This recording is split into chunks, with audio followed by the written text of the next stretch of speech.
Are you sick of waking up with anxiety and regret after drinking? I get it. I was a weekend binge drinker, fooling myself into believing I was detoxing all week, only to retox every weekend and live completely outside of alignment with my values.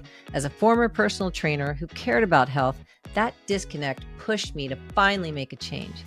I'm Maureen Benkovich, and this is Sober Fit Life, a podcast where we get real about alcohol, share powerful stories, and learn from wellness experts so you can thrive physically, mentally, and emotionally. Let's get sober fit. Have you ever Googled, "Am I an alcoholic?" Me too. And here's the thing, it's not a helpful question. Those quizzes just slap on a label. Yes, you are. No, you're not. But what if it's not about the label and more about how drinking actually makes you feel? That's why I created Am I Drinking Too Much? It's the quiz I wish had existed when I was searching. No scare tactics, no rock bottom required. You'll get your results and a free guide that explains gray area drinking, plus 3 science-backed strategies to reduce or interrupt cravings.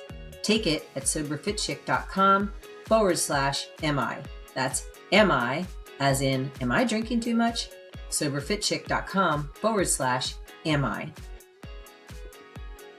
Hey everybody, welcome back to Sober Fit Life. Today, you get me, and we are talking about a sneaky trigger called boredom. And we have all experienced boredom. But if you are a person who wants to take a break from drinking or doesn't want to drink anymore, boredom can be that sneaky gremlin that messes up your progress. But today, we're going to call boredom out.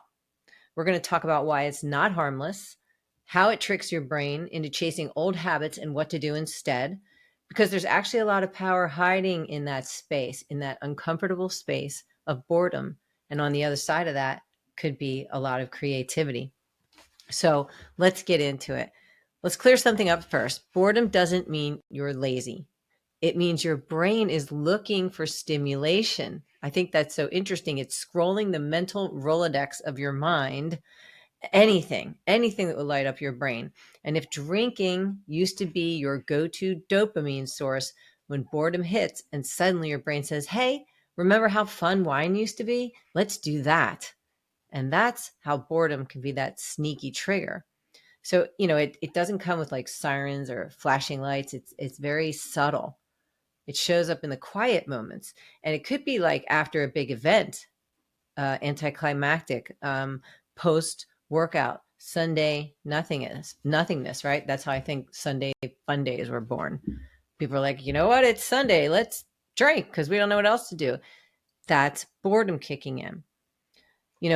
And that's the obvious side of boredom. There's another layer to it that I think is really important to discuss. Boredom, yes, usually comes from the outside, like repetitive routines or too much free time, but it's also coming from the inside. Often a lack of motivation or a sense of purpose, a sense of meaning. And that kind of boredom, that's the kind of stuff that really can spark the desire to drink because we don't want to sit with that uncomfortable feeling. That's your brain saying, I don't know why any of this matters.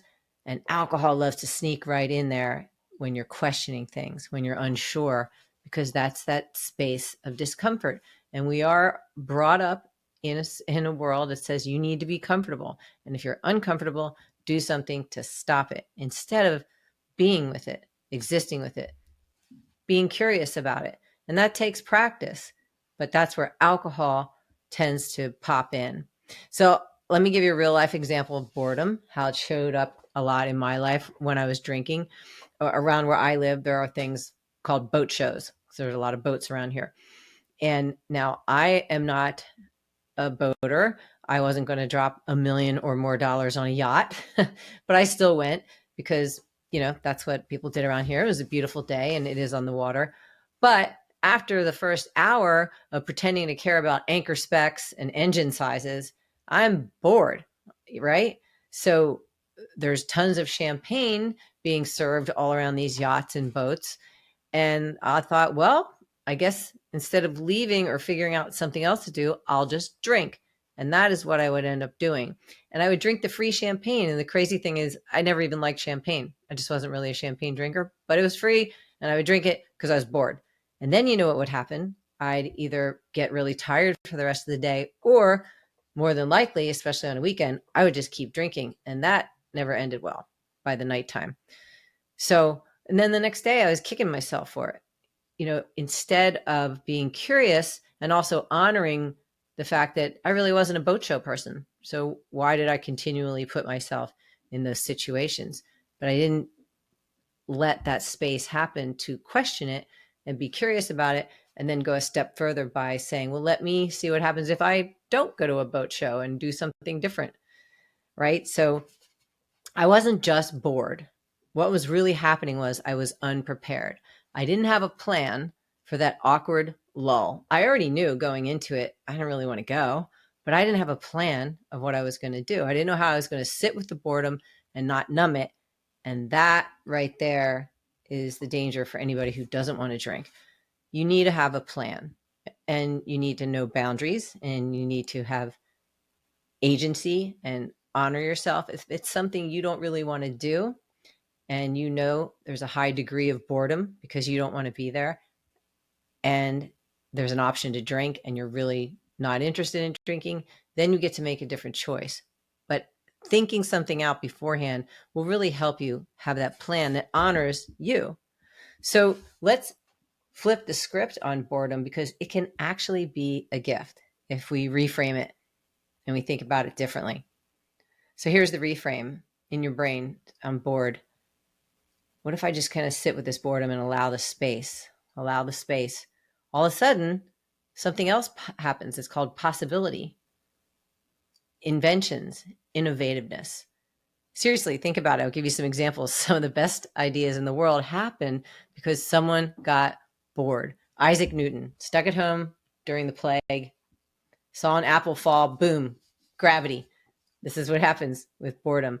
Being bored gives your brain the breathing room to make new connections, to ask different questions, to imagine different paths. We are so inundated with constant information, we're uncomfortable when there isn't an input constantly. But if we allow that space, be curious about it, you never know what's going to pop up on the other side, as long as you don't smother it or numb it or distract it with booze. So it's something to think about the next time you feel bored. You're like, yeah, but what do I do instead? So let's talk about what can actually work, an anti-boredom kit, so to speak. Mindfulness, first of all. Staying mindful and present will help you stay in that space of boredom. Next time you feel that restless, ugh, I'm bored, I want something to do, ask yourself, well, what's actually going on here? Is it boredom? Is it boredom? Or is it low-key anxiety? Is it loneliness? Naming it gives you power. And you can also write about it. You might be surprised what comes out of your brain if you put pen to paper and let yourself write out these feelings, even if they're uncomfortable. So mindfulness check-in. Number 2, interrupt the autopilot. This is very important. Before your brain drags you back into the old habits, interrupt the loop. Move your body. Put ice cold water or rag on the back of your neck. Call a friend. Change your scenery. Step outside. Small shifts give you a big reset. So you want to interrupt that autopilot before you start opening the bottle of wine. And here's one. I think it's cool. I like the idea. It's called the boredom jar. It sounds like a kindergarten craft project, but it really works. So when you're in a space where you have some time, write down 20 things that bring you joy, challenge you, maybe something you've been wanting to do, or something that just like makes you feel alive, and toss them in a jar. Next time you feel boredom, instead of pouring a glass, pull out that jar, pull out one of those slips, look at it, and do it. Just do it. See what happens. Be curious. Curiosity and boredom cannot exist in the same space. So be willing. Just try it. Structure. This is huge. For me, structure was massive, especially on the weekends. Unscheduled time can be a danger zone, especially in the early days when you are giving up alcohol and experiencing an alcohol-free lifestyle and trying something different. Structure is usually very important.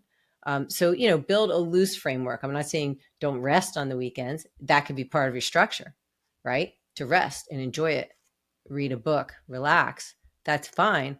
But plan movement, plan rest, plan connection, something creative. And, if winging it for you leads to relapse, then be more structured.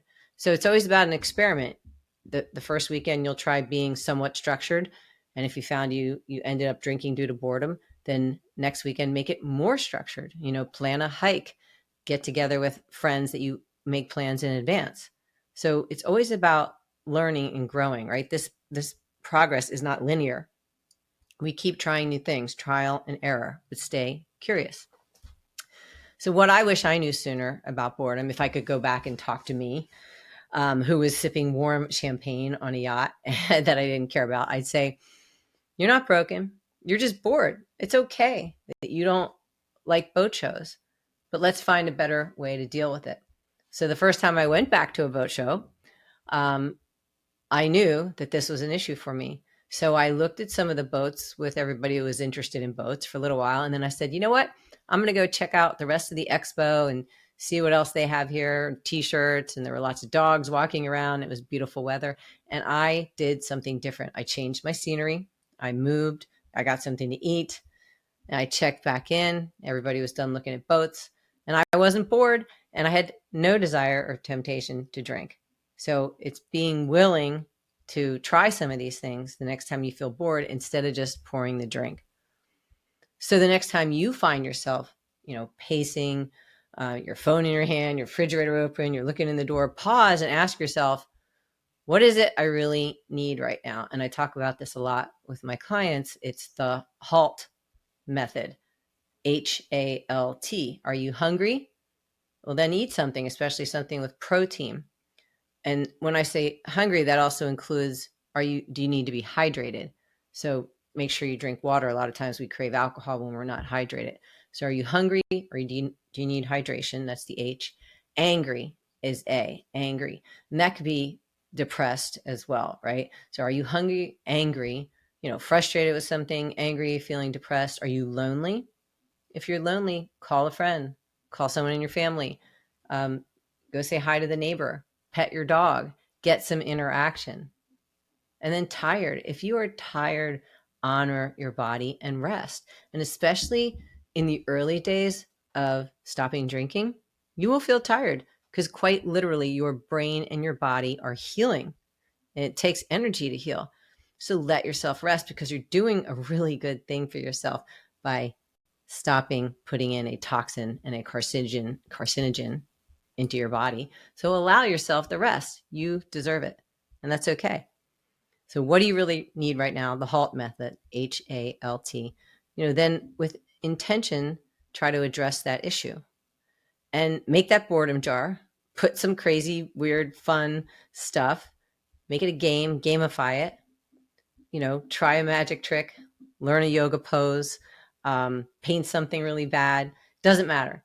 Just engage with your life instead of numbing it, because that's what we're doing with alcohol. We are numbing ourselves from our life. We are not being present. And even if it's an uncomfortable feeling, be present in that, because on the other side of that, so much can open up for you. So you're not boring. This is just a new season of experiencing life without alcohol, and it takes practice. It takes you being willing to experience some boredom. So let boredom be your cue to build something better. Maybe you're going to learn something new about yourself. Maybe you're going to discover the next big thing, like gravity. You never know. But thanks for hanging out with me today. If this episode hit home, if boredom is a trigger for you, then, communicate it. Let me know, reach out, share it with a friend who might need to hear this, because boredom is not harmless, but we can easily identify it and adapt to it, and actually something really good can come out of it. So thank you, and I'll check in with you next time. Have you ever Googled, am I an alcoholic? Me too. And here's the thing, it's not a helpful question. Those quizzes just slap on a label. Yes, you are. No, you're not. But what if it's not about the label, and more about how drinking actually makes you feel? That's why I created Am I Drinking Too Much? It's the quiz I wish had existed when I was searching. No scare tactics, no rock bottom required. You'll get your results and a free guide that explains gray area drinking, plus 3 science-backed strategies to reduce or interrupt cravings. Take it at soberfitchick.com/MI. That's MI, as in, am I drinking too much? soberfitchick.com/MI.